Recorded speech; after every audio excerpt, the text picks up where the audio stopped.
নির্বাচনী সমাবেশে বন্দুক হামলায় আহত হওয়ার পর প্রথমবারের মতো গণমাধ্যমে সাক্ষাৎকার দিয়েছেন সাবেক প্রেসিডেন্ট ডোনাল্ড ট্রাম্প। সাক্ষাৎকারে তিনি বলেছেন, পেনসিলভেনিয়াতে তার উপর চালানো হামলা তাকে মৃত্যুর কাছাকাছি নিয়ে গিয়েছিল। আমার মনে হচ্ছিল আমি মারা যাব। এই যাত্রায় ঈশ্বর আমাকে বাঁচিয়ে দিয়েছেন। ট্রাম্প বলেন, বন্দুকধারী গুলি চালানোর সময় যদি ঘুরে না যেতাম তাহলে কানে লাগা গুলিতেই তার মৃত্যু হতো।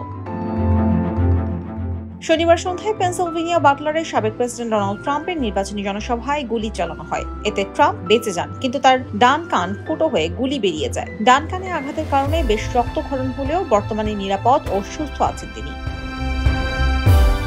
সাক্ষাৎকারে ডান কানে ব্যান্ডেজ বাঁধা ৭৮ বছর বয়সী ডোনাল্ড ট্রাম্প অতর্কিত হামলার শিকার হওয়া মুহূর্তটিকে স্মরণ করে বলেন, এই ঘটনা একটি পরাবাস্তব অভিজ্ঞতা। চিকিৎসকরা আমাকে বলেছেন আমার ফিরে আসা একটি অলৌকিক ঘটনা। ডোনাল্ড ট্রাম্প বলেন, যখন গুলি করে তখন আমি বক্তব্যের অপর পৃষ্ঠা দেখার জন্য পোডিয়ামের দিকে ঝুঁকেছিলাম। মূলত এই কারণেই আমি বেঁচে গেছি বলে আমার ধারণা।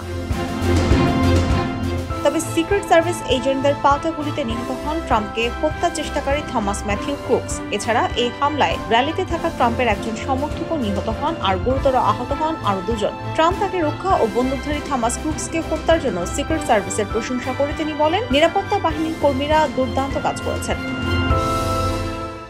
এই হামলার পর প্রথমবার গণমাধ্যমে সাক্ষাৎকার দিয়েছেন ডোনাল্ড ট্রাম্প। তিনি বলেন, আমার মনে হয়েছে ঈশ্বর অথবা ভাগ্যের জোরে আমি রক্ষা পেয়েছি। অবিশ্বাস্য ব্যাপারটি ছিল আমি কেবল মাথা ঘুরেছিলাম তা নয়, সঠিক সময় ও সঠিকভাবে আমার মাথা ঘোরাতে পেরেছিলাম। যে বুলেটটি আমার কান ভেদ করে গেছে তা সহজেই আমাকে মেরে ফেলতে পারত। সাবেক এই প্রেসিডেন্ট বলেন, আমার মারা যাওয়ার কথা ছিল, আমার এখানে থাকার কথা নয়। গুলিবিদ্ধ হওয়ার পর তিনি সমাবেশে উপস্থিত জনতার দিকে তাকিয়ে দেখার কথা স্মরণ করে বলেন, ওই মুহূর্তে দর্শক শ্রোতারা যখন উঠে দাঁড়িয়েছিল এবং তাদের কাছ থেকে শক্তি এসেছিল, আমার সেই মুহূর্তে কেমন বোধ হচ্ছিল তা ব্যাখ্যা করা কঠিন। তবে আমি জানতাম পুরো বিশ্ব আমাকে দেখছে। রক্তাক্ত মুখমণ্ডল নিয়েও ডোনাল্ড ট্রাম্প তার মুষ্টি উঁচিয়ে ধরেছেন এবং বলেছেন, ফাইট ফাইট ফাইট। এই ছবি ভাইরাল প্রসঙ্গে ট্রাম্প বলেন, অনেক লোকই বলছেন এই ছবিটি তাদের জীবনে দেখা সেরা আইকনিক ছবি। তারা ঠিকই বলেছেন, তবে এই ধরনের ছবি পাওয়ার জন্য প্রাণও দিতে হয়, কিন্তু ভাগ্যক্রমে আমি মরি। অনেক মানুষ বলছেন ভাগ্য বা ঈশ্বরের সহায়তায় আজ আমি এখানে উপস্থিত হতে পেরেছি।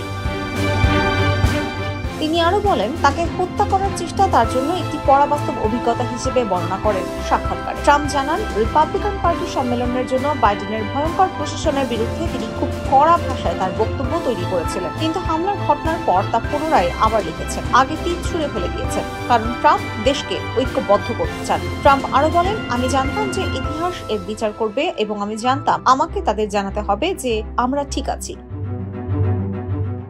IBTV USA, new York.